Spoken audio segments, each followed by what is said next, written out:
The following presentation was recorded live at the 2014 National Bioneers Conference. To learn more about Bioneers programs and media products, visit www.bioneers.org. Hi, everyone. Welcome to the Leveraging Donor Activism conversation. I'm Jen Sokolov from the Compton Foundation, and I'll be moderating the conversation today among the terrific panelists we've gathered to speak with you. For those of you who like a plan, here's how our time together is going to go. I'm going to offer a few brief introductions to myself and our presenters, as well as the topic we plan to tackle. Then they'll share a bit about themselves and their innovative work. I'll ask them a few questions to dig just a little bit deeper and generate some discussion across the panel, and then we'll open it up for questions from you. What's the panel about? The inspiration for this panel is the urgent need for philanthropic investment across a range of issues in this moment. Name the issue, and we are struggling for the social change necessary to address it. Climate change, peace, food systems, fresh water, economic justice and poverty, criminal justice and mass incarceration, racial justice, reproductive rights and justice. You name it, we're pretty much not winning.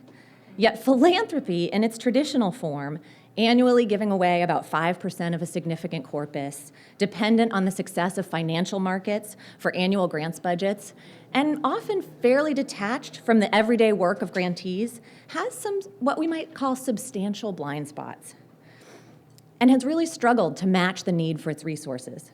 In this conversation, we hope to explore how philanthropy and donor activism are being reinvented today to better serve the needs of this time.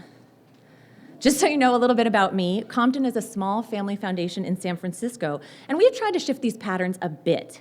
We've always given more than 5%, and mostly over the last decade, closer to 10% of our endowment each year. Our investments are close to 100% mission aligned, and we are increasingly thinking about an all-in approach to philanthropy, trying to figure out which kinds of resources can most effectively catalyze the change that we want to see on the issues we care about. As part of this effort, we were one of the first foundations to join the Divest Invest philanthropy effort, which you'll hear more about later. But we are just dipping our toes into the water compared to the speakers we have with us today. We're lucky to be joined by 4 people who are playing a really critical role in reimagining what philanthropy might look like and what innovations might be possible in leveraging resources for social change. Kristen Hull, our first speaker, began trying to make change at the individual and classroom scale as a bilingual elementary school teacher. And the way I see it, although I haven't run this by her yet, ever since then, she's been exploring how to increase the scale of her impact. She began looking at the whole field of education. She then broadened her sights to consider how to align mission with investments across the portfolio of her family foundation. And then, still not ready to rest, she began strategizing about how to provide tools for the broader field to begin to do the same, with a new institution she formed with Domini called NIA Global Solutions. Jennifer Ancona, our second presenter, comes to this work with deep experience in strategic communications and storytelling from both philanthropy and activism. She worked for many years with the online organizing groups housed at the Citizen Engagement Lab, which include Presente, Color of Change, Forecast the Facts, and Ultraviolet. And she's advised a number of donors on how to engage their resources in building a progressive economic narrative. She now leads on membership and communications at the Women Donors Network, and will share with us a bit about the creative, collaborative funding strategies at WDN and the way it promotes shared community learning right at that intersection of philanthropy and advocacy. Like Kristen, our third speaker, Lauren Embry, leads a family foundation. The Embry Family Foundation is based in Dallas, where Lauren has helped to build a massive, place-based, long-term effort to address racial equity in her city, giving her a great perspective on how a donor can engage over time on a complicated issue within a community and what that really takes. They have also made a commitment to spending down the corpus of the foundation much more quickly than usual, another decision that can be quite challenging for a foundation, and she'll share some of the rationale and story for that choice. Like Jennifer, our last speaker, Tom Van Dyke, has crossed back and forth repeatedly between activism and philanthropy, and he's also spent most of his career engaged in the financial markets. He has a deep history innovating in socially and environmentally responsible investing and shareholder advocacy as founder of Progressive Asset Management back in the 80s, SRI Wealth Management, and also the Shareholder Activism Foundation, As You Sow. Most recently, he's been deeply engaged with the Divest Invest Philanthropy campaign in partnership with the Wallace Global Fund. Each of them will have about 10 minutes to introduce him or herself and their work, with a focus on their philanthropic goals and their relationship to innovations in the field. And I'm going to be tasked with timekeeping for the group, so I might be a little heavy-handed. Then I'll lead a conversation with a few questions that will be emergent, so that we'll talk amongst the whole panel, and then we'll invite you into the conversation as well. And Kristen, with that, I'll turn it over to you. So thank you so much for that. I'm going to have to get a copy of the Scaling My Impact, because I like it. I like it. So I'm Kristen, and I just want to... A little closer. Okay. Is that better? Yeah. Okay. Do I want... It's much better if I stand up? Can't see it. Oh, all right. Okay. All right. Okay. Here we go. Go to the podium. All right. Sorry. You play this game. You do. I know. I always try to avoid the podium. Okay. So I would just like to start out with a quote from Martin Luther King, just to kind of ground us about where we are and where I feel I am in this movement. And so philanthropy is commendable, but it must not cause the philanthropist to overlook the circumstances of economic injustice which make philanthropy necessary. So I grew up in a family, my dad started a business in our garage, and I worked at that, and it was in futures and commodities and this whole kind of financial beast. And so I did that because I was part of that family, and I also was a bilingual school teacher, as Jennifer said. So I was trying to bridge my two worlds, and I feel like I'm finally there now.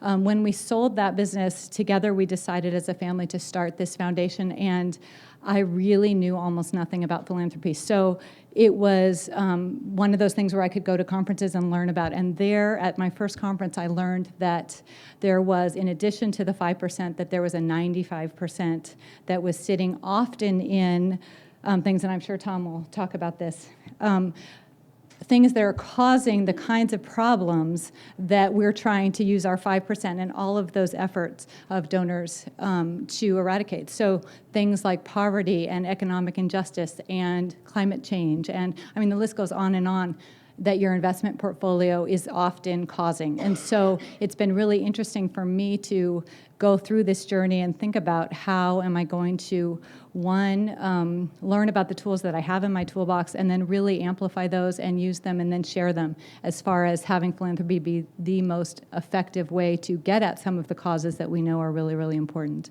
And so my journey in this began in 2007 when I was put in charge of our family foundation. And interestingly enough, there were other things going on with other parts of the portfolio, and we needed to figure out some fixed income. And so I said, oh, well, I'll take the fixed income in the foundation. And that was a super awesome time, just because, as we all know, it was a great time to be out of public equities. And so the fact that I had taken the entire portfolio out of the public markets and had started to do some awesome banking with some really, really great loan partners, Shore Bank, what's now Beneficial Bank in California. We had 7 community banks that we loved the financial literacy that they were doing, the small business loans, and sometimes banking to the underserved, sometimes women, immigrants, people of color that hadn't had a real, credit history and banking history. And so we were really fascinated and proud of the work they were doing. And so being in those 7 banks, in addition to starting on some loans and some fixed income things, by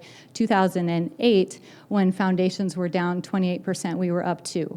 So I share that because it's fun. It's a fun fact. But also I think it gave me a lot of reassurance for my instincts about staying on this path, and that what I felt was the right thing to do really could be, and that the market was actually rewarding me for that. So I kept going. I think had the markets gone up, 28% and whatever, I might have gone down a different path.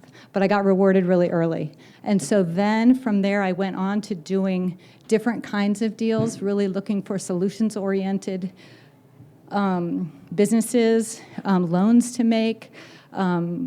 entrepreneurs that were oftentimes the underserved women and people of color doing the businesses. And then I really liked learning about the way they were thinking about some of our economic injustices, really looking for places where my passion for social justice met environmental sustainability. And so where those two came together is kind of my sweet spot for doing deals and really thinking about playing upstream as far as we can, as far as root causes. So it's just been super, super fun. So as much as I love using all of these tools, doing loan guarantees, working with, I'm thinking in particular the city of Oakland, also doing a charter school in Oakland where we were able to do a guarantee and then lower the mortgage rate by bringing in several different constituents. So super fun things. I noticed on that path that not all foundations were really ready to play in that way, or really had the team to do that kind of due diligence, or the board that would allow smaller, oftentimes seen as more risky ventures with the corpus or the capital. And so I started to think, well, how can we get more people involved, and how can we really change the way we're thinking about this in a more systematic way? And so for me, that met with my educator hat on, meeting people where they're at. And everyone I was talking to was pretty committed to the public markets. And so that meant I had to go back in. And that was really hard because I was really enjoying not being in the public markets. And then I thought, well, if I'm doing this, it really has to be with my values. And so after 2 years of searching, realized that there wasn't a product out there that really did fit my values in a way that was using the activism as well as finding those solutions-oriented companies. And so, long story short, I ended up partnering with Amy Dominy, and we now have NIA Global Solutions, which is a public equities portfolio with 38 companies that are all actively working on the solutions we need for people or planet.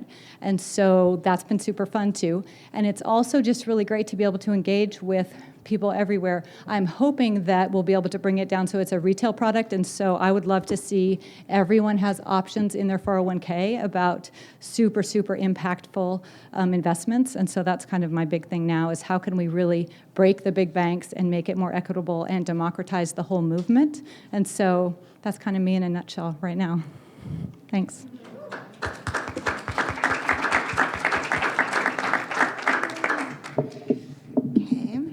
I have a lot of tech, just so you know. Okay.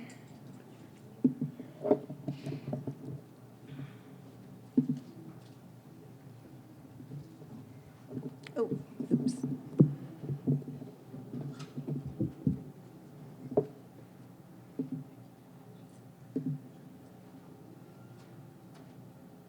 Okay. Great. Hi, everybody. I'm Jennifer Fernandez-Ancona, and I am really happy to be here. Thank you all for coming. I am so excited about this topic of leveraging donor activism because I work at Women Donors Network, and that is basically what we're all about. So it's an exciting opportunity for me to share a little bit more about us, what we do, and how we do it. So at WDN, we do philanthropy differently. We are pretty unique in the world of philanthropy, and we're the largest network of progressive women individual donors. Our members work together to multiply their own energy, their own strategic savvy, and their money, their philanthropic dollars, toward their common purpose of a more just, fair, and sustainable world. And so just to give you a snapshot of who we are, we have 200 plus members in 37 states, coast to coast. Our members contribute over $160 million annually to various progressive causes. We are in leadership on boards, hundreds of boards in the nonprofit sector and the public sector as well, and the private sector. And then within WDN, we organize around circles that focus on different issues, and we have 10 different donor circles working for systemic change. We are just a very well-resourced and well-connected group. And we have a joke at WDN that in philanthropy, it's not the size that matters, it's the strategy. Because when we look at all the issues that we care about, that Jen mentioned, climate change, economic justice, all of it, we're looking at huge industries that are fighting us on any kind of systemic, any kind of reform or change, and those industries essentially have unlimited pocketbooks. And so if we can't match them in terms of their dollars, what we can do is find the strategic levers that we can pull together, working together, and we can make systemic and transformational change that way. So one of the images that we conjure is like a tugboat pulling a steamship. So we may be small relative to the change we want to make, but if we can pull the right levers, that we can make big things move. So how we do that in WDN, first and foremost, we are a community. So we have women who have a shared value system and also a lot of shared experiences. We network them together and help them find connection, support, and collaboration. And that is very important. It's a very important part of the work, the community building, because it takes that sort of trust in the group to then be able to move forward on some of the big projects that we do together. In the context of our community, we offer educational programs, and this is where we try to help donors become stronger leaders in their own right, as well as we help them leverage all of their assets. So it's not just what you give out of your philanthropic budget, but also your investments. We have a really strong shareholder activism program, as well as the access that women donors have to policymakers and other influential people, and the connections and really broad relationships that our donors have across the whole progressive movement. We also, as part of this, offer different tools and frameworks that are sort of on the cutting edge. One of the ones that is really important to us is a lens, an intersectional lens of race, class, and gender. So that even though we are all women, we don't come with just a gender lens, but we look at everything across race, class, and gender. So then we also give collectively and take collective action. And we do that in a number of different ways. We can respond to things when they happen because we're nimble, and unlike a foundation, people can just come together and raise money really quickly. We did that around the Invisible War, which helped elevate this issue of rape in the military. One of our members just saw the film at Sundance and wrote out to the group and said, we need to do something about this, and we need to help get this out there. So we funded basically the outreach campaign, and we became executive producers, and that really made a difference for that work. The other way we give is kind of like early stage, innovative and catalytic type of investments.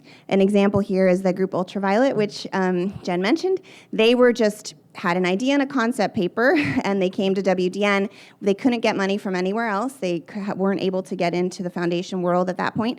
We gave them their first grant, and they are now, 2.5 years later, they're a $6 million organization. They have over 600,000 members, and so that's one of the ways that we work as well, kind of being that catalytic force. And then finally, we look for places where with our investments we can really put a stake and make long-lasting social change. So I wanted to talk a little bit about this Reflective Democracy campaign, which is a new initiative at WDN and the first of its kind, really, that we started a couple of years ago by asking a really basic question, which is what's wrong with this picture? Why aren't women and people of color in leadership in more equal balance to their numbers in the population?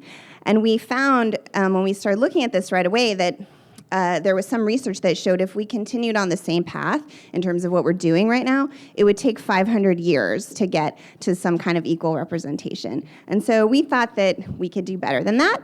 We wanted to look at a different approach. And so when we started doing this work, we looked at, we interviewed basically all of these different people on the ground. So not only other funders, but also other organizers, people at the state level, people at the national level.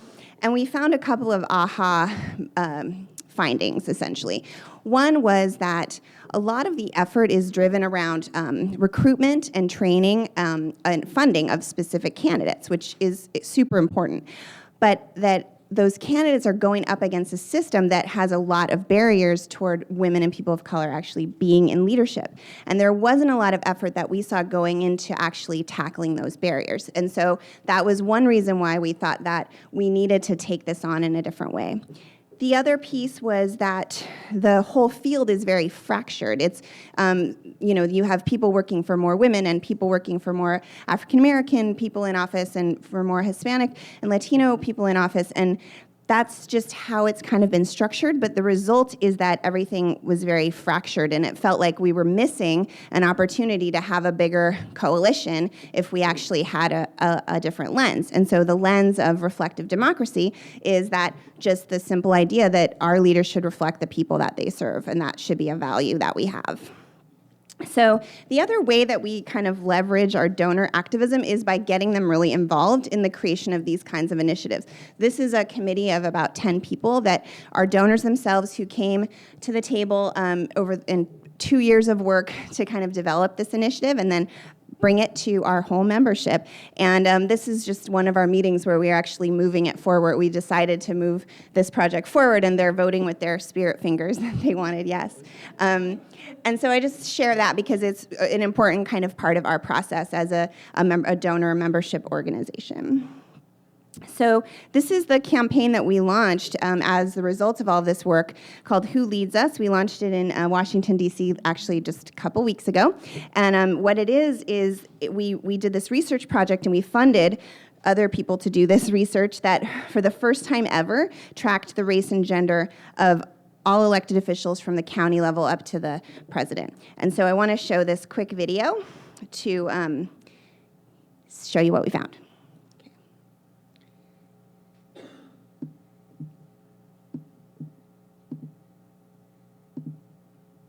Have you ever wondered, what does America actually look like?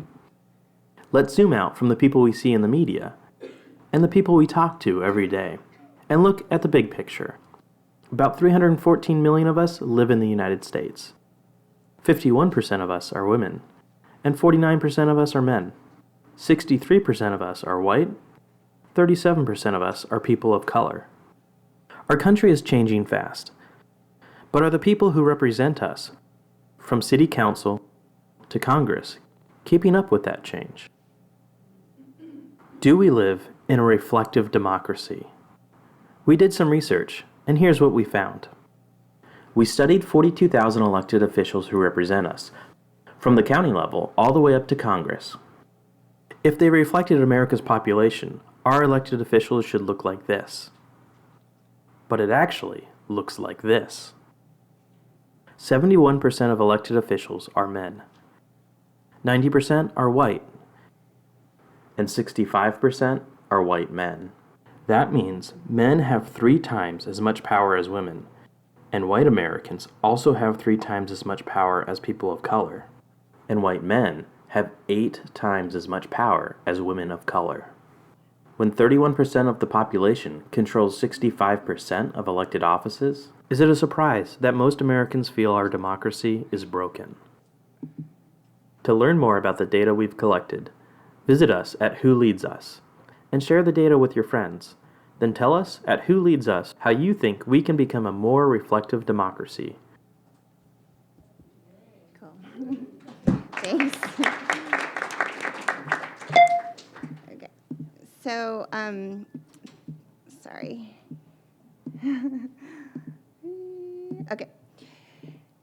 So what we wanted to do with that was essentially, we didn't want to duplicate efforts. We're not creating a new organization. What we felt was important as funders was to create a infrastructure, basically, and a common resource and common tools that will help elevate this issue in the public conversation, can catalyze this conversation in a new way. And we're already finding that a lot of the groups doing work in social change and in the area of electing more women and people of color to office are super excited about this data.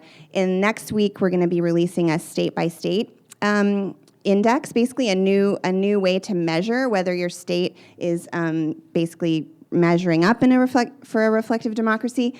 And then there's going to be something called the National Representation Index. So it's essentially a new way of measuring the health of our democracy. And so we're really excited about that. And what we want to do in the next 2 years at least is leverage the success of the research into long-term change of the system. So we're going to be working with partners over the next couple of years to actually tackle some of the barriers that we have identified in states and at the local level. And then we will be funding different campaigns in those areas that will come from the ground and that will hopefully, because we now can measure, we'll be able to see the progress and success over time. So we also hope that by sharing our process with others, like all of you, that this idea of collective impact and using all of our resources and leveraging for change will take hold and can be useful to other issues as well. Thank you.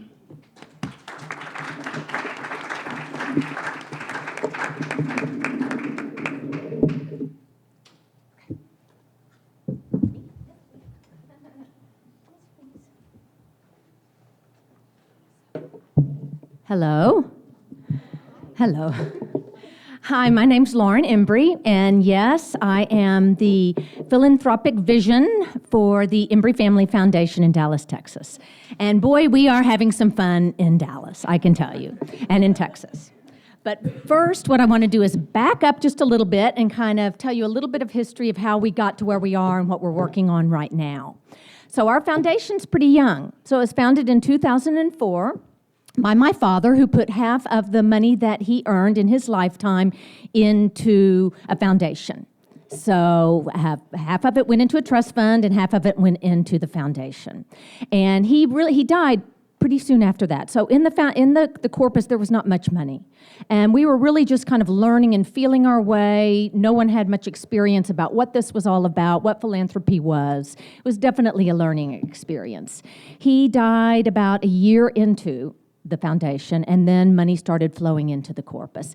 He left it open. He left it open for us to decide what we wanted to do with it. It's my sister and I and my son and a couple of other members that are very close to the family is who's on our board. So we looked at it as an exploration and a discovery.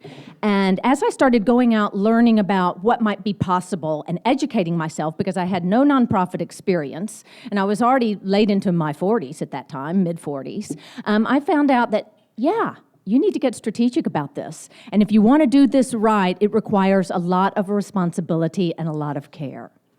So as we moved forward, I started learning, I started exploring. I went around, I was meeting people, I was learning about the work that they were doing, I was finding about new initiatives, new explorations into areas that were up and coming, the difference between systemic change and just band-aiding for the issues that were out there. And this led us to probably around 2008, 2009 when the economic downturn hit. So as I said, we were newer, so we weren't really affected by that. We probably lost, I think, maybe 11% at that time. But I felt with the economic downturn, and all I was hearing about was how everybody was pulling back, how, there wasn't enough money to go around at that point in time because the institutions were worried about their spending. They were worried about their corpus and the fiduciary responsibility, their boards, et cetera. Well, we felt very lucky because we didn't have to live in that realm. We were smaller as far as the board members and the family and the staff, that we were able to make our own decisions as to where we might want to go with our amount of giving. And I felt like there was real strong momentum and energy happening at that point in time. I felt like there was a real opportunity for change in the world. And what we decided to do was we decided to go the opposite direction. We decided to spend a lot at a time when people weren't spending anything. Because I thought, this is the time when people need the care more. I mean, they need the money. The dollars need to be out there, and people are pulling back. I couldn't understand that. I couldn't fathom that when that was the work. I sound a little judgmental right now, I know. But, in the work that we're in to help and to take care of people and to make change in our world, just pulling back didn't make sense to me. So we started an initiative called Mission Without Borders. And instead of looking at percentage of giving, where we'd always been giving 7.5 up to that point, we looked at a bulk sum of dollars that we were going to give away. And we decided within a 5-year period, we'd give $15 million away. And for us, that ended up some years being 21%, 23%. We were never below 15% as far as our giving was during those years. We wanted to be as strategic as possible, and we had 6 focus areas in our Mission Without Borders initiative. And that was human rights, education, and awareness, women and girls leadership, women in the media, art for social change, racial and gender equity, and art for social change. And I know that's kind of an interesting makeup, and it's broad, and it is a lot. And that's one of the challenges that we've had, but one of the reasons why we've had the most fun is we've gone out in those different categories and we really looked for the organizations, the individuals, the leadership that we felt was really exciting, new, different, happening, and could really bring forth some systemic change, and that's who we got involved with.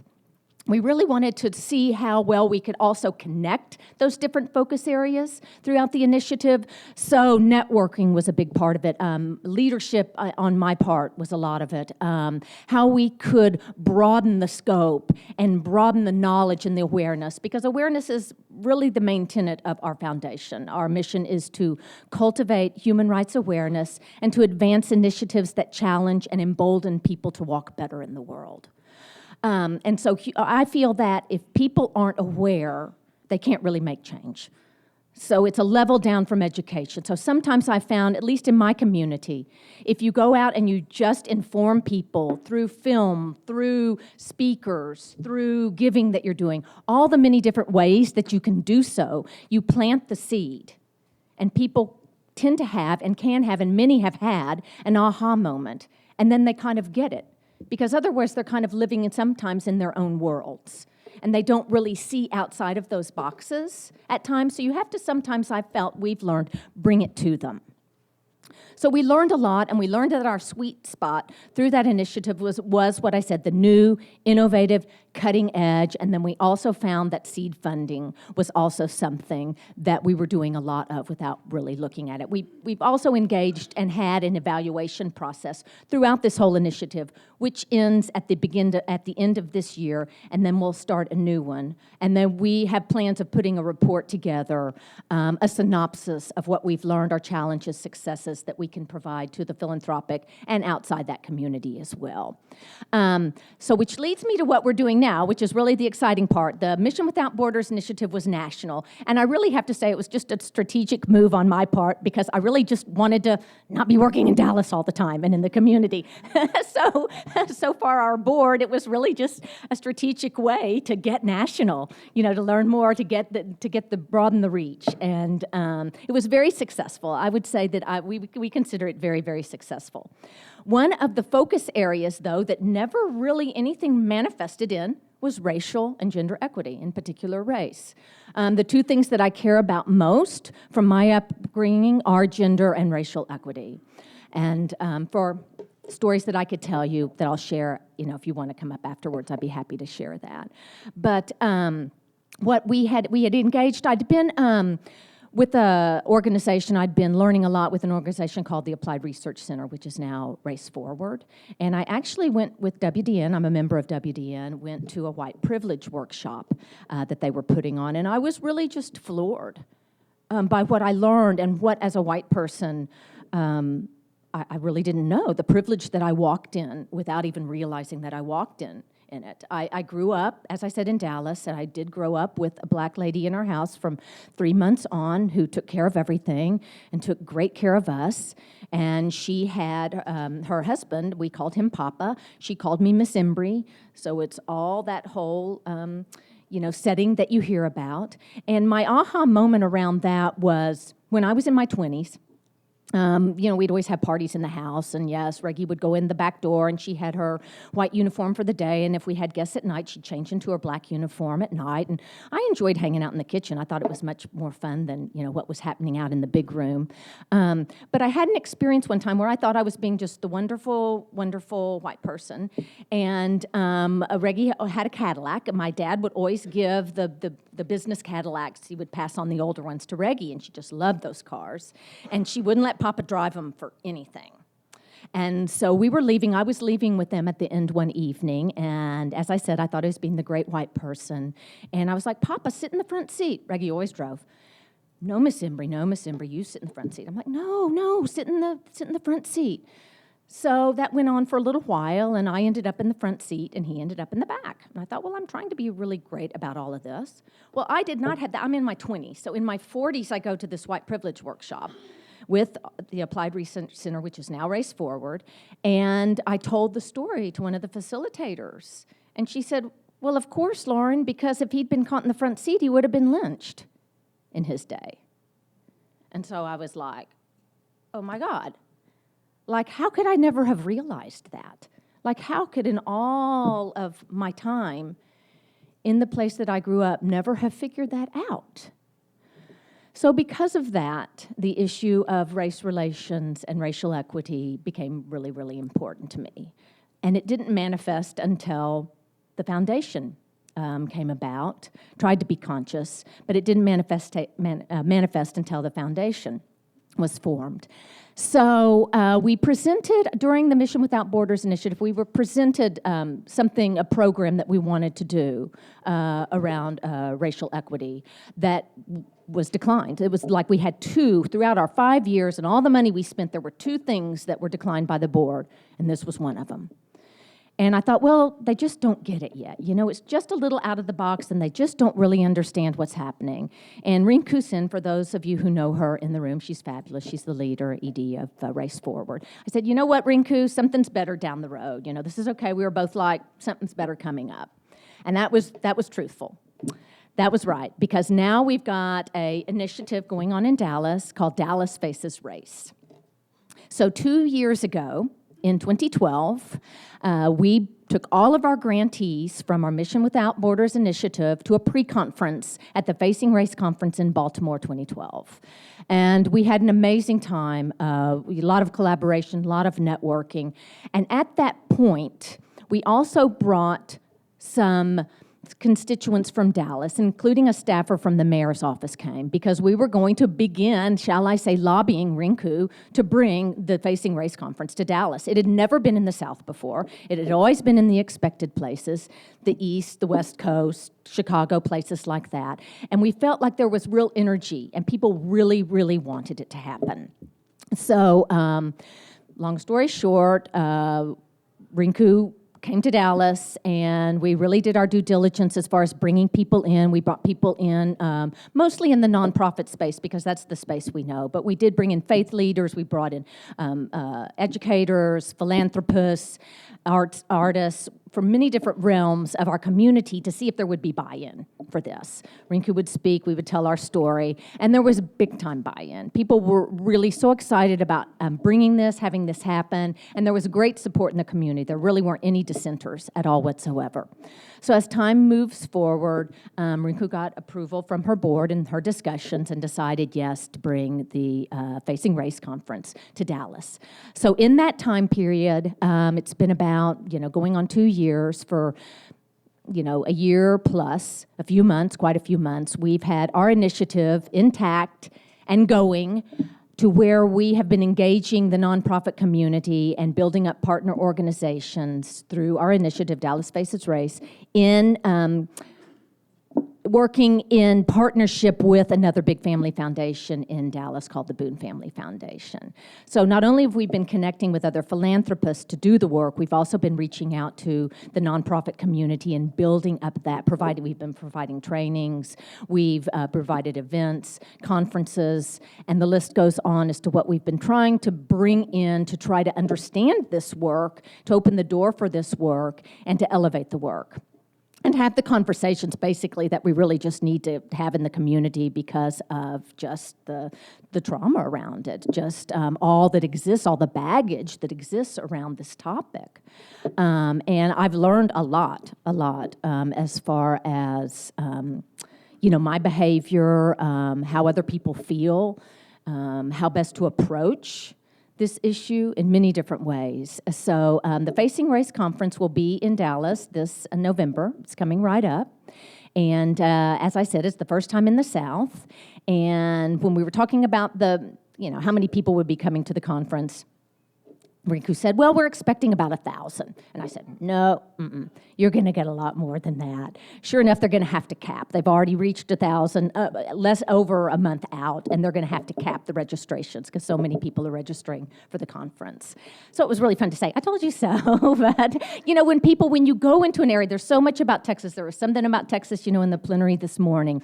It's happening. It really is happening there. And what I have always felt about where I'm from, because believe me, I've had a love-hate relationship with it, is if we make a difference there, which we are and we are going to do, the ripple effects will be huge. And they're going to be huge because it's the unexpected spot. And it's happening. We started a human rights education program in Dallas as well that's just, its trajectory has been huge, but I digress. But anyway, so my time's probably about up or over time now, so I hope I wasn't rambling a bit. When I get talking, my brain starts moving and I start going many different directions. But that's what we're working on right now. And the way we've looked at that has been a process. It's been development. We've gone in with a basic outline for what we want to achieve, but we also am leaving the door open for the flexibility, for the organic, to see what might happen. So I can't tell you what's going to happen exactly afterwards, after the conference. But we know we will be continuing on, but we've just got to wait and see how this all comes together. We just did hire a staffer, though, so we now have a full-time staff doing the Dallas Faces Race initiative, and so that's really exciting. But yeah, I guess I should stop here now. Thank you.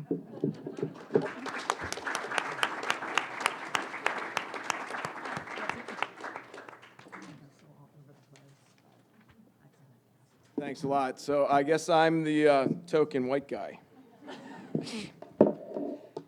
But before we get started, I want to say something I didn't say yesterday, which is happy birthday, happy 25th birthday to Bioneers, right? And thank you so much for having us here. And Kenny, I know you're in the back of the room, and I don't know if Nina's here, but thank you for starting Bioneers, because it's a place where I think it teaches us that if we live instead by the laws of man, but live more by the laws of nature, that actually the solutions are here before our very eyes. So whether you're 10 or 15 years ahead, or whether you're taking us back 1,000 years to actually relearn what we forgot, it's just a really great place for new ideas. It's one of the most invigorating conferences that I've come to for over 20 years, and it was a privilege to be on the board. Thank you, Kenny, for this. It's really special. So before we get started, I want to find how many people here signed up for Divest Invest, just to get an idea who's excellent. Okay, good work. That's fantastic. How many people here think you have to give up return for becoming carbon free? Okay, so we want just a few. Okay, how many people here think you have to give up return? Okay, so everyone here thinks you don't need to give up return. That's great. We won't focus on those slides because we need to shorten this speech a little bit. But how many people here understand what the carbon budget's about? Should we go into that quickly as to what the issue is? Okay, a quick cover. You're good to go. Okay, we'll go quickly through that. How to go carbon free, focus on your portfolio. We may do some more of that at the end. So quickly though, what's the issue about? 2,800 gigatons of carbon dioxide are reflected on the balance sheets of the fossil fuel companies today. They can only burn 900 gigatons of that carbon dioxide before they raise the temperature to the 2 degrees Celsius level that every nation in the world agreed to in Copenhagen, that we cannot raise the temperature of the planet above. That includes China, India, and the United States, and they don't agree to much, but they did agree to that. So you have to ask yourself a question then, is why are these companies spending $700 billion a year looking for new, in capital expenditures, most of it looking for new reserves, when they can only burn about a third of that is reflected on their balance sheets today? How long will it take for them to burn that 900 gigatons of carbon dioxide? Essentially, it's about 20 years, according to Price Waterhouse. I mean, you could go with Jim Hansen, who thinks it's more like 11, 12, or 13 years, or you could go to the climate deniers, who thinks it'll never happen. But Price Waterhouse says about 20 years before we blow through our carbon budget. So it's going to happen in our lifetimes. Let's discuss the risks. Risk to taxpayers. In 2012, in climate disasters, we spent $139 billion cleaning up. So that deals with fires, droughts, tornadoes, floods, and hurricanes. The insurance companies are pretty smart about it. They only basically paid for $33 billion of that because they've backed out of a lot of the areas like insuring flood zone properties. But you know who didn't back out of that deal? Look around the room. It's us, the U.S. taxpayer. We're the ones who picked up the tab on $96 billion of those costs. That's more than we spent on transportation and education, second only to defense. So if you're running a company and the company's USA, this is excess capital is being taken out of our balance sheets unexpectedly on an annual basis beyond the budget. It's not like we budget for this. Bloomberg says if we continue along this path, they've done some extrapolations, they say we could be spending between $200 to $250 billion a year in 10 years dealing with carbon disasters. That's more money we spent on defense under Clinton, just to give you perspective. Now, what's the risk to the potential risk to the financial markets? Different bubbles, dot-com bubble, $5 trillion. Home equity bubble, which you just went through, about $7 billion. The circle's the top. The little circle's how much it collapsed to. The current estimate is around $20 trillion, plus or minus, depending upon where oil is priced. So from a size perspective, it's something that from a financial risk perspective, we need to be aware of. And if you're a shareholder, you definitely need to be thinking about that. Why? Because the capital expenditures of the oil companies, which are in red, these are 11 of the largest oil companies, is actually increasing dramatically. So they're looking for more and more reserves. And it's really, really expensive to find these reserves. Why? Because they're in places like the Arctic. They're in places off the Brazilian shelf. It's very expensive to get this oil. But if you're an owner of these companies, so this is a risk to the fossil fuel owners, your production revenue is actually dropping, even though the capital expenditures are increasing. Why is that a problem? Because now all of a sudden your cash, all this cash that's on the balance sheets of these companies is being used, but not in the most productive way, because you're not getting any revenue associated increase on it. So you need to ask the management teams of these companies, why not just increase your dividend and pay money back? Turn into a yield co. You know, get out what you have to the 2 degrees Celsius level and pay us a yield. Why not do that? Why not buy some of your shares back? Or better yet, why not become energy companies and actually diversify into another energy source? Right? I mean, that's a novel idea. So if you're a shareholder, this is kind of the concern you need to be considering. Now, here are the return issues that we're not going to deal with. This is a carbon-free benchmark that goes back to 1997. So if anybody says you have to give up return for doing it, you can clearly see the lines are the same. You do not. The carbon-free line happens to be slightly higher. But since everyone here agrees with that, we're not going to cover these. Same results here. So let's go to the invest side. Defining what the clean tech market is. We need to put $1 trillion a year into renewable energy infrastructure build out. Now that's just not people go, well, we can't put money into just solar and wind, $1 trillion. No. We're talking across the entire infrastructure of the economy.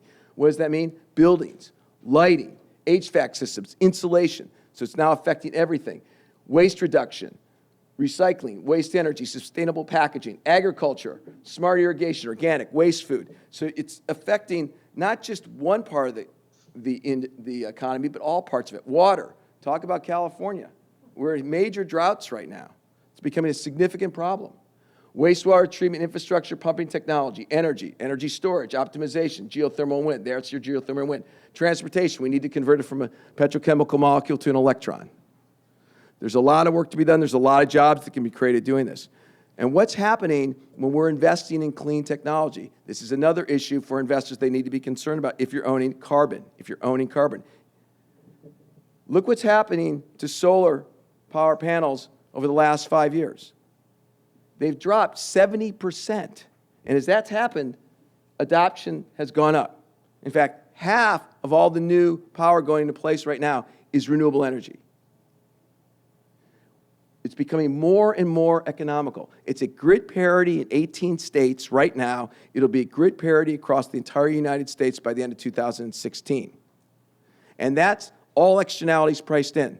We're not talking about coal where, they say, oh, we're 6 cents a kilowatt hour. Oh, really? Well, what about Montauk removal? What about all the coal fly ash problems that we're having with the Dan River in North Carolina? What about that? Those costs, if you actually do the numbers, as you did some numbers, it's actually 24 cents a kilowatt hour. If you take all the externalities. So solar's becoming cheaper, but it's not just solar. It's wind. It's LED lighting. Look at the drops in costs that have happened. This is just over a period of 5 or 6 years. And then this is the mother lode. This is the holy grail right here. Battery storage. Why is battery storage the holy grail? Because once you can store power, we lose right now, we waste 50% of every electron we create through burning fossil fuels. Just flies off in the ether if we don't use it. If we can store those electrons, I mean, what industry says, I'm going to waste 50% of everything I produce. I mean, think about that. If you started a business doing that, you'd look at someone and say, well, you're crazy. You know, you're really inefficient. You're very wasteful, and you're not going to survive economically. If we can store that, we can deal with the intermittency of wind and solar, and the idea of nat gas as a transition fuel diminishes and goes away. And we can use oil for the things that we can use it for. It's not going to go away. We can use it for lubricants and some of the things that actually can be used for, but we don't need to necessarily burn it. And battery storage allows that to happen. We're probably 9 to 10 years away from where you have commercializations of batteries to the point where they can be used for this. In fact, you have to ask yourself, what is Elon Musk really doing in Nevada? Is he a car company or is he a battery company? Here's some financial results for those people who decide to stay in coal. The black line is coal, so it's been a hell of a return. Great if you're shorting it, not long, great if you're going long. The red line is nat gas, and then you got the light blue and the blue lines are wind and solar. So since 2012, it's been better for wind and solar. Previously, wind and solar did very, very poorly. But you're seeing coming out of the crash, if you will, of 2008 and the financial debacle, you're seeing a lot of disruptive technologies come out. Innovators that are unlocking huge markets. Nest, which is the founder of the iPod, the engineer that developed the iPod, created Nest. Tesla, obviously Elon Musk. Solar City, the largest solar install and panel in the United States. So there's lots of opportunities because this creates a lot of jobs. There's essentially about 160,000 jobs in the solar industry alone in all 50 states in the United States today. And it's growing very, very quickly. It's one of the fastest growing parts of the market because it's going to take a long time to convert our economy. It's going to create a lot of very well-paying jobs for predominantly union jobs too, because the utilities employ unions. So this is not just, the high-collar, tech jobs. This is jobs that's actually for working people that can go out and put panels on roofs. We need to put it all over the country. So let's look at what's happening from the standpoint of global attitudes. They're shifting. Companies must produce and consume more efficiency and more competitively. If you're a company that understands you can be more efficient using your energy, are you going to outperform your competitor that doesn't? Absolutely. If you're more sustainable, more efficient, more productive, with better governance, you are going to outperform your competitors. Because you have more women and people of color on the board, so you have more diversity to understand how to sell into the different markets you're going into. Right? You're more efficient, so you're having more go to the bottom line. You treat your employees as assets rather than costs, so you're not exploiting workers or the environment, and you actually have more productivity, and you have better earnings as a result. So that's what's going through. Millennials are demanding it. They're demanding that we need to deal with climate change. Our generation basically is the first generation to understand the risk of carbon change, of carbon on burning carbon in the planet. That's what Jay Isley said, who's the Democratic governor from Washington State. And we're the last generation that's going to be able to do anything about it.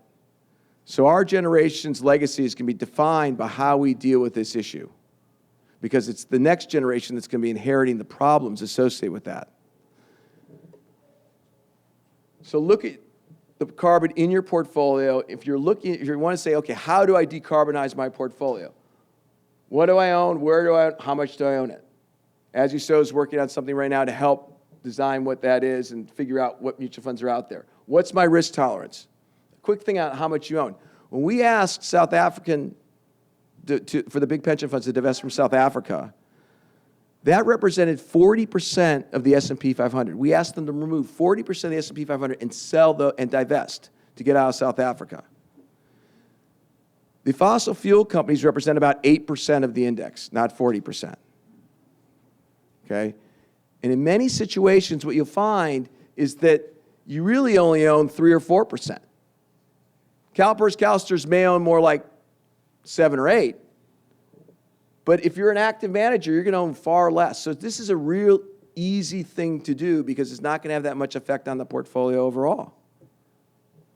So define the parameters, determine what your risk tolerance is, look at clean tech, broaden the clean tech from the standpoint of a definition to include all the industries in place, position the percentage of the portfolio that should be allocated, and then do full ESG. So ESG integration is environment, social, and governance factors.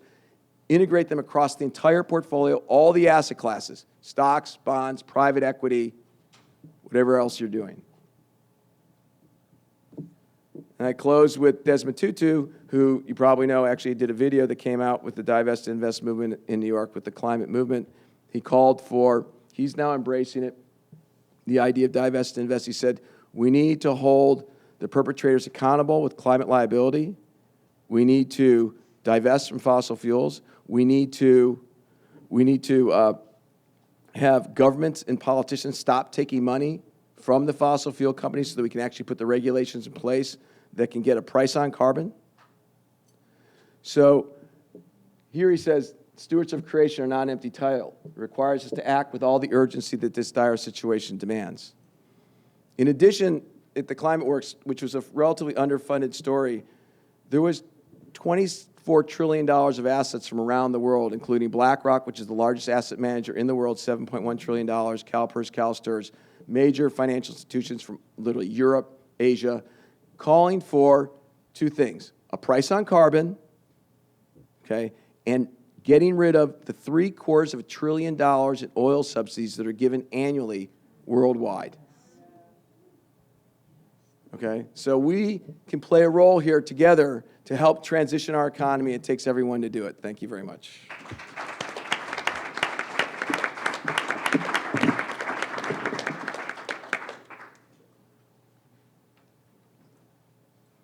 Okay. Well, I think, Tom, you gave me a really good segue into my next question, which is to go back to the title of the panel, right? To go back to this growing tendency for people to talk about donor activists. And I want to dig in a little bit on what that means. How do you relate to that term? How do you understand it? Is it about moving financial resources, engaging on issues? Does it have a relationship to things you do beyond money? And what are the challenges of being both a donor and an activist? Are there issues, are there obstacles to sort of trying to figure out where then your place is in the work? I'll take that one. So this is Kristen. And there's always challenges, right? We are in a time of is it better? No, okay. So I think we're in a time of challenges, and yet I think everyone in this room knows we're here to rise up to those challenges. And so I was an activist before I was a donor, so it was easy for me to just move into that role because I just got a lot more tools.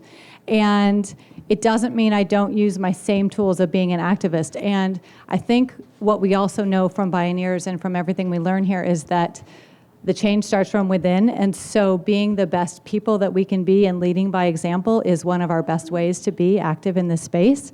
But it also means figuring out how to have difficult conversations. And I think as people on this panel, I'll see if it resonates, is that we all have our networks, and uniting those networks, leveraging those networks, making sure that all of our people get a chance to have that conversation. So I personally at NIA do a lot of convenings of my focus is Oakland, women and underserved populations, particularly in Oakland.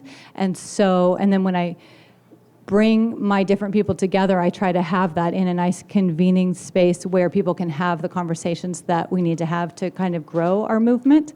And then it doesn't hurt to have some money to put behind all of these things. So organizing, seeding early groups. Like Jen talked about, we got to do Ultraviolet from a very first conversation and then help them grow at a time where coming in early before other people can, that's a real form of activism, is being there when other people aren't there and then staying with something for the long run. So I could go on, but I feel like we really get to do that and really leverage both our actions as well as our grants and our money. And again, my big passion is doing our investments and really using our activism with that.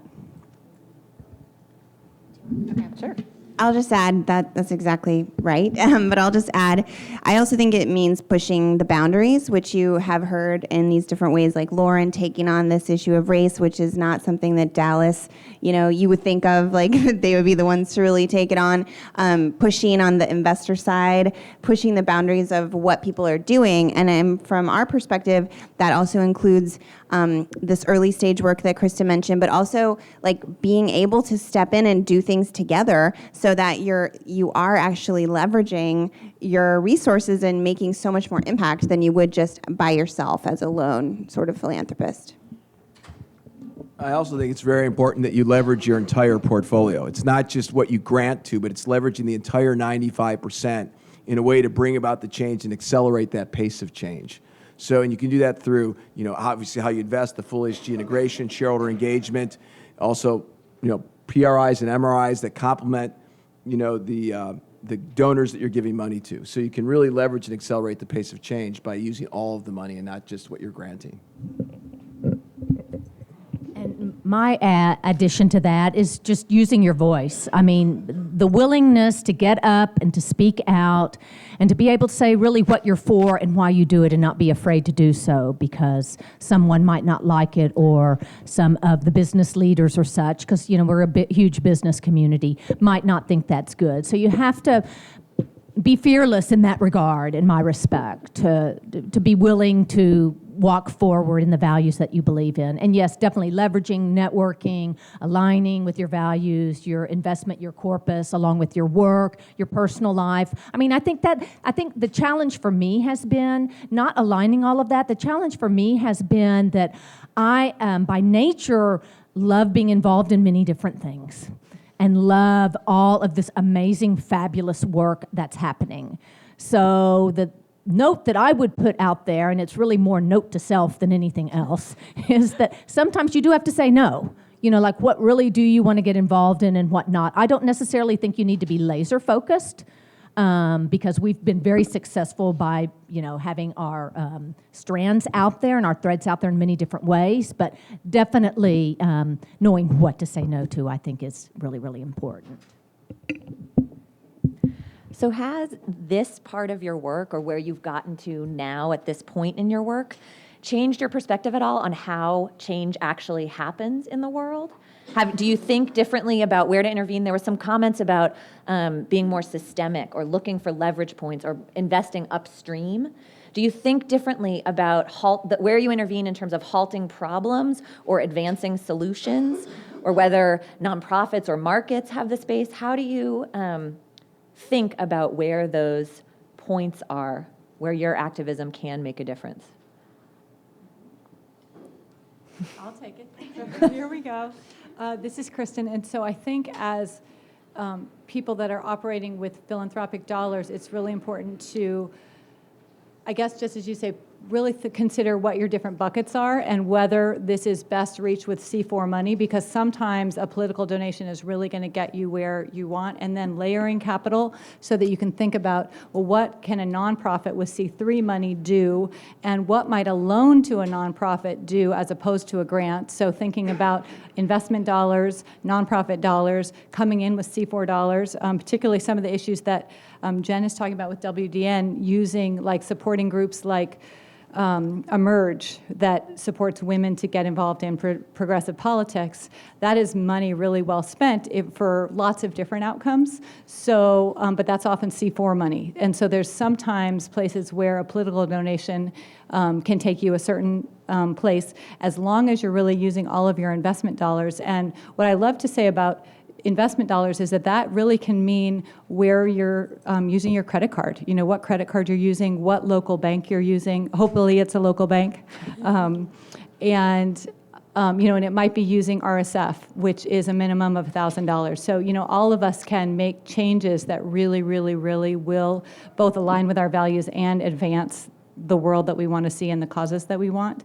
So thinking also, it can come down to whether you're going to take the bus or walk, or whether you're going to drive that car again and look for parking and get stressed out about that. So all of the little decisions, I think, are leverage points that we can be thinking about. One of the things I think that we learned just in this example of the reflective democracy work was, we started out doing research and trying a bunch of different things, and one of the things we tried was investing in a particular issue where we thought that we could elevate a lens of women's leadership and leadership of people of color through an issue lens, and that was gun violence prevention. So after the Sandy Hook shootings, our members really mobilized around, like, okay, let's go to DC, let's raise this gender lens. We convened 150 organizations and elected leaders and really tried to make a difference. And part of what we learned in terms of like where you put the investment was that because the whole political system is so broken, it was almost like when we went inside and met with people and talked with all the people making the decisions, most of whom were white men, who didn't really hear the voices that were coming out, and the voices of women leaders and people of color leaders, they just weren't at the table making the decisions. And so that was the strategic leverage point where we saw our money is going to be better spent actually at that point of changing the whole system and getting a new group of leaders at the table than trying to kind of push from the outside. So I just add. Well, the one thing that I've learned through this initiative we've been involved in is listening. Listening to others, learning what it's like to walk in another's shoes, really understanding what my gut is trying to say to me, and really connecting the head with the heart. To make my decisions and not think that it all has to be about, quantified. That I think that that's not everything. I think I love the qualitative. Actually, when we do our grant making, we're really looking at what we're wanting to do. I mean, the qualitative is really, really important. And sometimes I don't even look at the quantitative. We don't, to be quite honest. If it feels right and good leadership and looks like has great opportunity to push something forth, we're all in. So I think letting some of those boundaries down, I would say, to help bring the change and not be constricted by some of the things that we've always told are the important ways to make decisions and the only ways to make decisions, and thinking outside that box. Okay, I have a heap of questions, but I'm going to guess that you all also do. So if you have a question and you want to start making your way to the microphone, that would be terrific, and I will get you into the conversation. They are recording, so it is important to be at the microphone. While that happens, while you guys get organized, one of the charges that philanthropy often faces is that it's ahistorical, that people come into philanthropy and they start to figure out how they're going to do it, and they're ready to go, and they don't look at what has passed before and what's been tried and what models have worked or not. Are there any historical innovations or people that you really have really inspired you in learning about how this work has been done in the past that have guided the kinds of innovations that you've tried or your institutions have tried now? I think one thing that's very important for philanthropy is they start giving more money that's used for general operating money as opposed to specifically for like in program area. I mean, in the capitalistic system, I don't go to Genentech and say, I only want to fund AZT. Because they say, see you later, you're out of here. You're going to buy the management team of the whole company, or you're not buying it at all. And I think philanthropy needs to get out of this bucket of, constantly making the nonprofit groups say, okay, we're going to allocate our general operating across all these different programs, and we're only going to fund this program. We're not going to fund the rest of your work. I think that's got to change. I think, and they should do multi-year grants too, because they need to be doing more consistent grants, because you're making the activists spend more money to raise the money than they're actually getting. So, or at least a disproportional amount of time being used for that. So that'd be my 2 comments.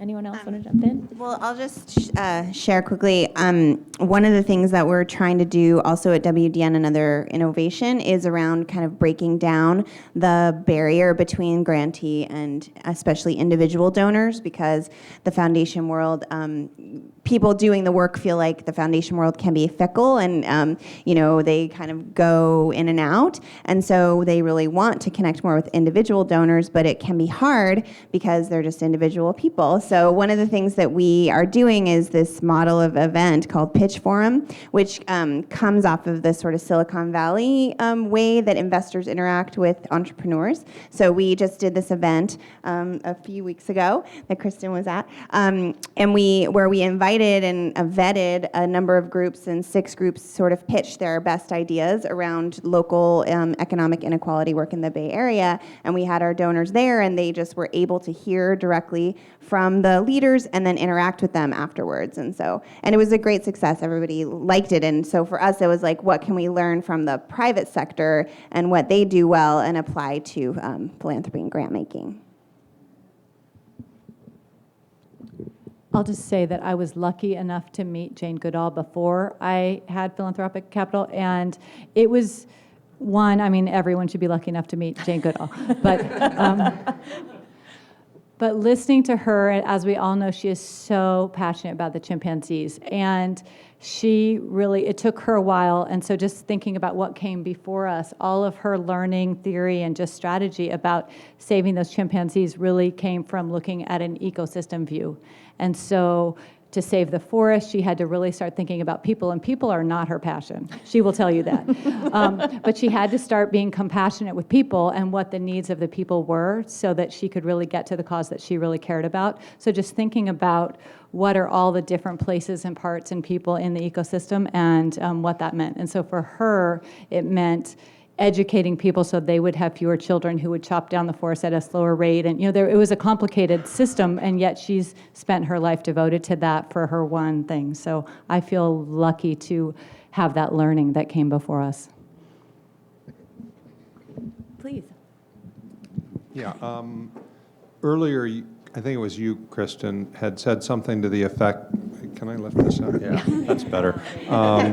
Something to the effect that that there wasn't the vehicles yet to invest personal 401ks in viable, carbon-free, and even renewable generating funding and investments. And I'm wondering if that's really the case, or if there are ways in which you can begin to move your personal retirement. It's one thing to lobby within a large company that has a 401k and talk to them about how they're going to invest, but for the individual. So I think there's a lot of us that know that we're right in that struggle right now, and that it's company by company, right, what they allow in their 401k and how that works. And so it's pretty difficult. I think we need a lot more retail products, and I think we need a lot more things. I think even starting with the pension plans that are, thinking about the way that they're doing their investing, but it's really company by company. And then, a lot of people will do their own self-directed 401k.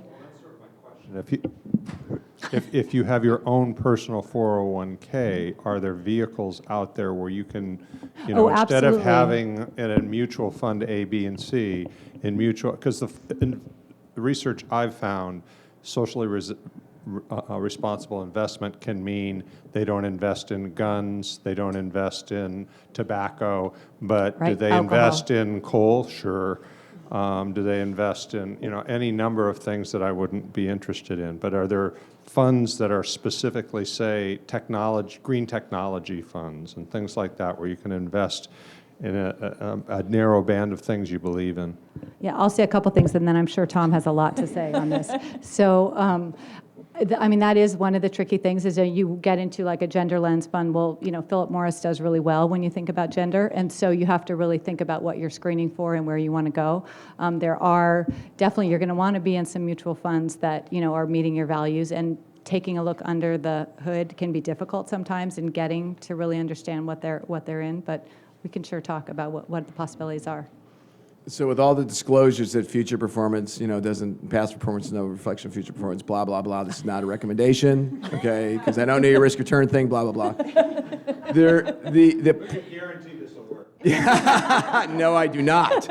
But I do think if you're looking for carbon-free specifically, first, let's deal with alternative energy.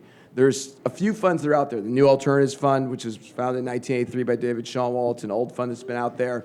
It's renewable energy based. It's got a long track record. You have the Calvert Water Fund is another fund that's out there. It's run by KBI. They have a good fund that's working. There's others you can look for, okay? If you're looking for carbon-free, where it's by prospectus, the mutual fund companies have not caught up with the movement yet. Some of them have, and they're doing more and more. But as an example, the largest SRI mutual fund company, Calvert, has not put it into their prospectus yet. It takes some time to go through that process, and they're going through that process now. Some of their funds may not have carbon reflected in them, but the prospectus doesn't say they can't. They have all the other screens in place.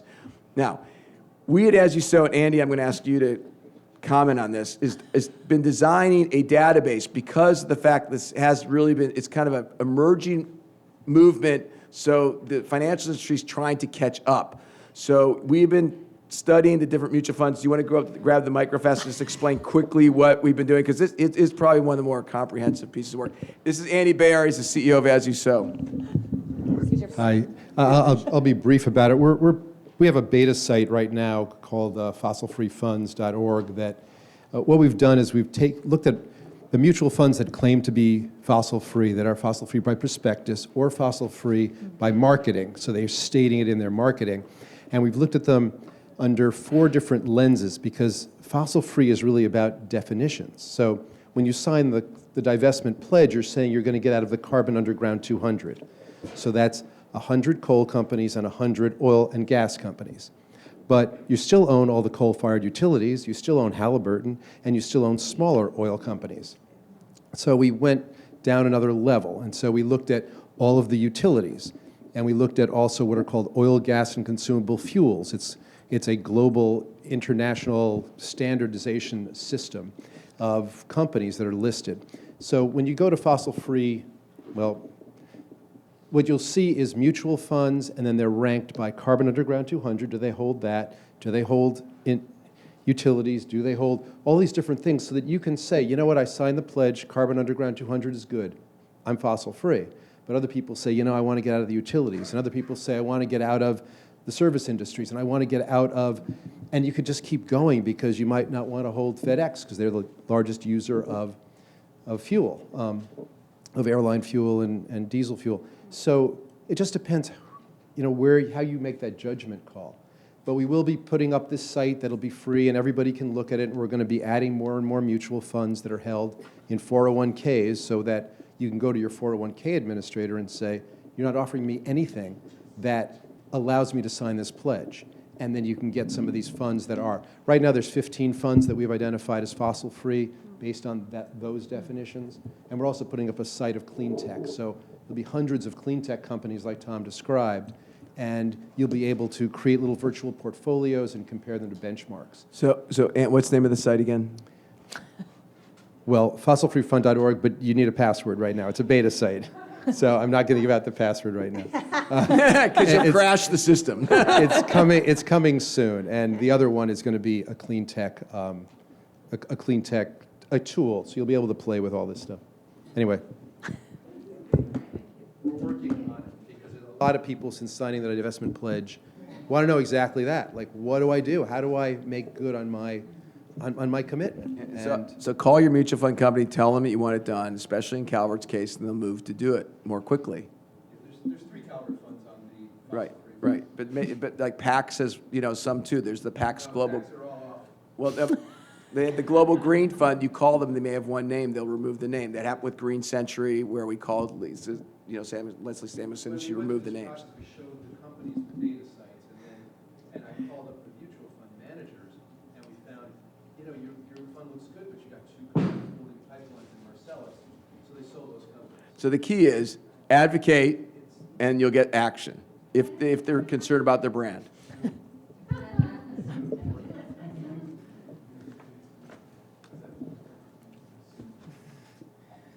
My name's Laura Lesher, and I have a question. And before I ask it, I just want to let people know about a brand new resource that was just launched this week, all about out-of-the-box philanthropy. It's called the Indie Philanthropy Initiative, and it describes 9 different out-of-the-box kind of disruptions to the status quo of philanthropy, 9 different styles of giving, and then has about 30 stories, including, I think, some people in this room.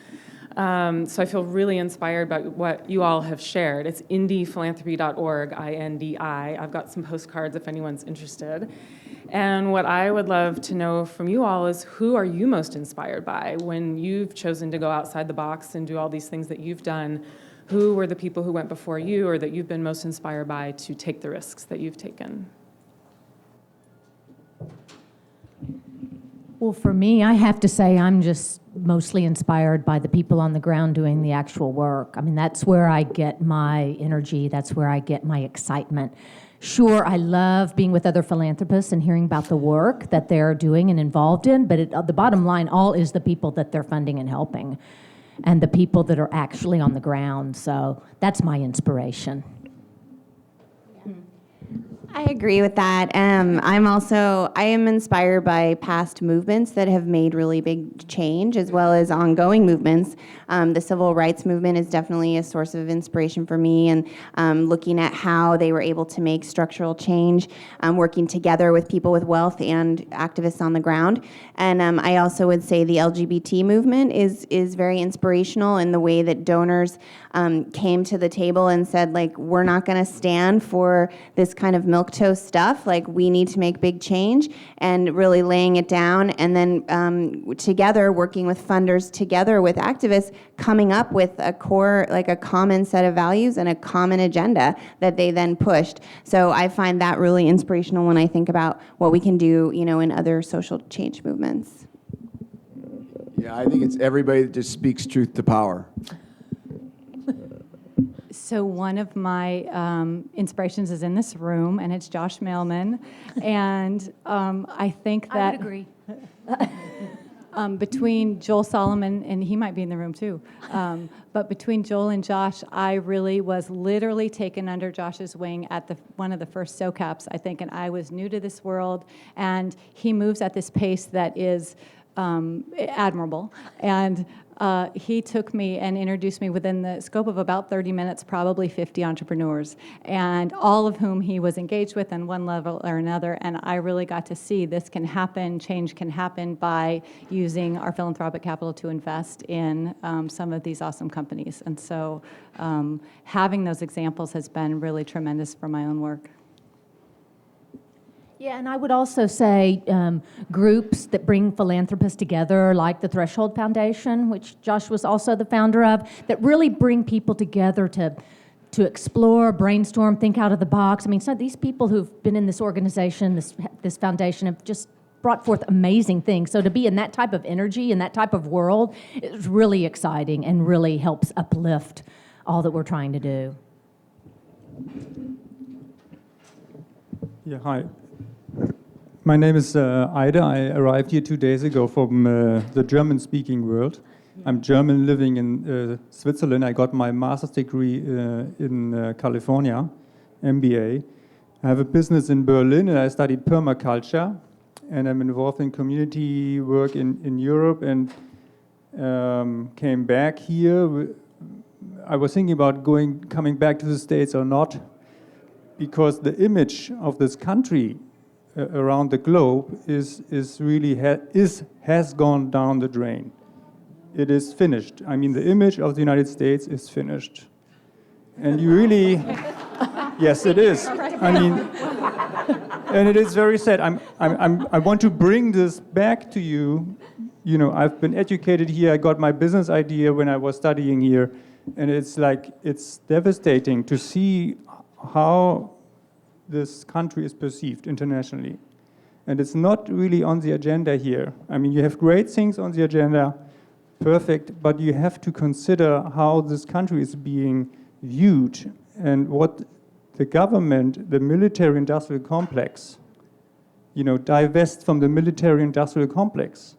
That's saving CO2 big time if you don't have to fuel these big ships and whatever. That is a very big issue.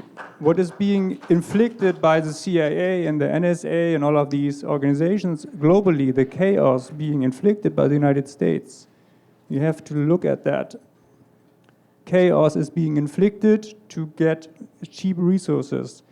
And we have to do something about it, because there's karma being built up. People are not aware about here. We have to consider that. And can I get you to frame that into a question? Yes, this is just the question is a wish that you expand your agendas, even like they're great, like the women's movement, and to put these topics on, and then something else. What came up is, like, I went to the Whole Foods store and to go shopping, and the food prices are just unbelievable. I mean, it has to be on the agenda that the people at large can afford healthy food. It's like healthy food has to be cheaper. And please put that on the agenda. And the atomic industry. Yes. Yes, thank you Yes. very, very much. We are about Yes. to run out of time. No, I just have one more sentence. It's the atomic industry. Germany has made the pledge to go out totally. Here you have the direct effects, even from Fukushima, what is happening here in the States about this topic. Thank you. Okay. I'm just going to say a tiny bit so that you know that you've been heard. And at NIA Global Solutions, we really are taking on some of those things. And so some of our portfolio companies are publicly traded companies that are actively working on organic and non-GMO foods and making sure that the prices are affordable and that the access is there. So I'll just say that that's one piece that I personally am working on. And I'll also want to say that, yeah, I think we do understand it's happening. It's just so overwhelming and so huge. So we kind of go out into our space where we think we can do something. But I think really everyone in this room does know it's happening, and we can't stand it either. It brings us great pain, many, many of us. And so, yeah, I just think that's why we're just trying to do what we can do in the space that we're in. And hopefully, we're really trying to build movements in all different ways. There's many people working on it, so keep your fingers crossed for us. Germany's a tremendous leader in the renewable energy field, and thank you very much for taking the lead on that. Hopefully you'll allow Draghi to actually allow stimulus to take place, because I think that's where you guys are kind of a little bit off the mark. Our country won't change until we get rid of Citizens United, because the politicians are bought and paid for.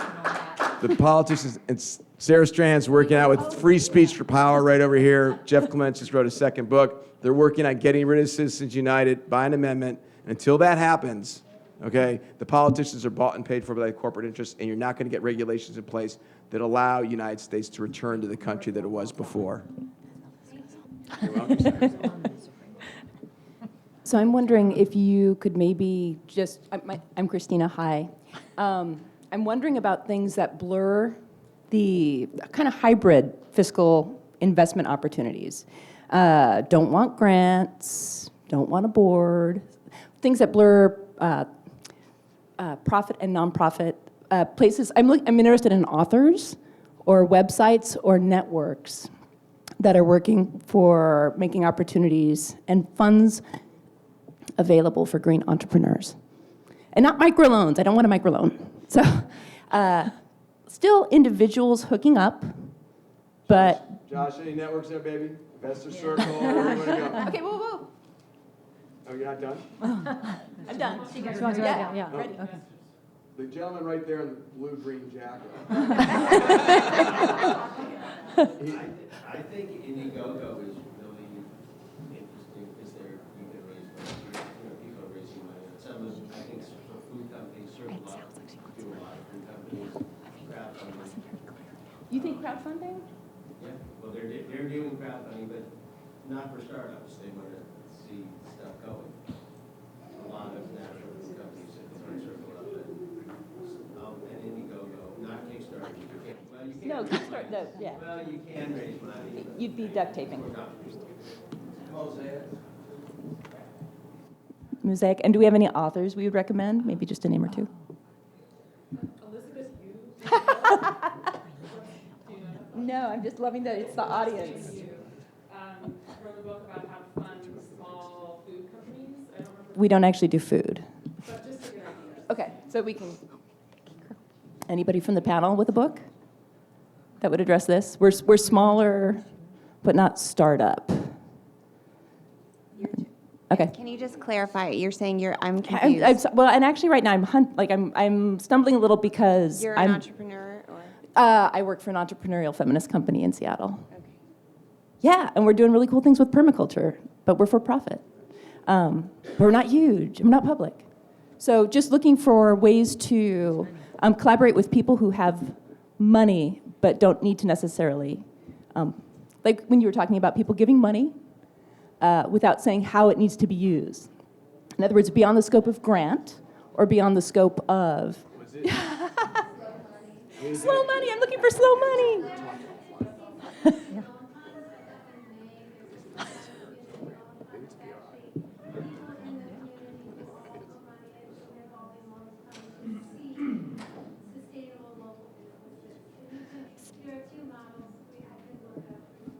That'd be awesome. So you've got a lot of volunteers to talk to you offline. I'm going to make sure we get our last question. Thank you. I Thank appreciate you. it. Hi, Thanks I'm for Mitra waiting. Winter, and my husband and I are working on a documentary art project called Beauty and the Beast: Wildflowers and Climate Change.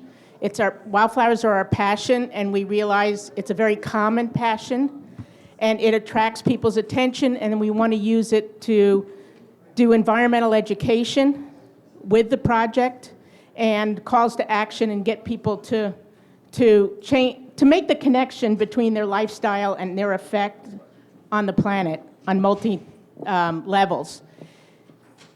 Are there any suggestions on how, when there are a number of foundations we've come across that only come to you, you can't apply to them, but we're so small at this point, but our impact is going to be huge because we have major partnerships with the California State Foundation, California State Parks Foundation with 138,000 members. We're creating an affiliate program which will raise money for nonprofit and environmental groups all over the country. Do you have suggestions on, we've found perfect matches with some of these foundations that won't take applications, but we're not big enough for them to have found us. Do you have any suggestions on projects on that level? Fledgling Fund and Chicken and Egg Productions both fund documentary films for social change. This is stills, and the first part of it's going to be a book, but Photography. But that's, there's groups like that you can talk to, and there's a couple other people you can talk to. Okay. I have a website called the Aware Guide. It's got films for social change, and so the whole idea is to bring these kind of projects together. So okay, great. Yeah, I mean, that was going to be my suggestion as well. Those women are involved in our group, Fledgling Fund and Chicken and Egg. I don't know if the Good Pitch is also another place where you can, but it's not a film, right? Okay, sorry, never mind. I mean, we have a fiscal agent. We're part of Blue Earth Alliance, so we can take donations. But it's that whole thing of how do you get sort of through the Indiegogo idea as well. Indiegogo's been amazing. I'm a founder of Hub Oakland, and we use Kickstarter to start our both social media campaign and our donation campaign, and that was amazing for us. I also just learned in this session right before this one that Paul Stamets, from him, the mushroom guy, he said that wildflowers grow much better in mycelium, and he's got this whole thing about that. So he's probably knows who funds the mycelium and the wildflowers and all of that as well. Yeah, because we want to put in an essay about soil because people don't realize how critical that is to the whole system. And you can check into grant makers in the arts. So get on their website and check out what foundations and organizations are a part of that. That might give you some leads too. Grant makers in the arts. Thank you. So we are almost out of time. Just in our last moment, are there any, none of you guys think small, are there any next steps that we should be watching for things that you're thinking about that are on the horizon? Or you're ready to go and eat some dinner? Okay. I'm just going to make a plug for voting. For voting. Oh, for voting. Yeah. Okay. It is, and I think, I don't know how many of us fund voter initiatives, but I'm guessing the people in this room vote, but it is amazing how many people don't vote. And that is a big passion of mine. And so all of these issues that all of us are so passionate about can be changed with that vote. So that's my little, that's right. Yeah, November okay. 4th. All right. Thank you so much to all of you, and thank you everyone for coming. This is going to be the next governor of Texas.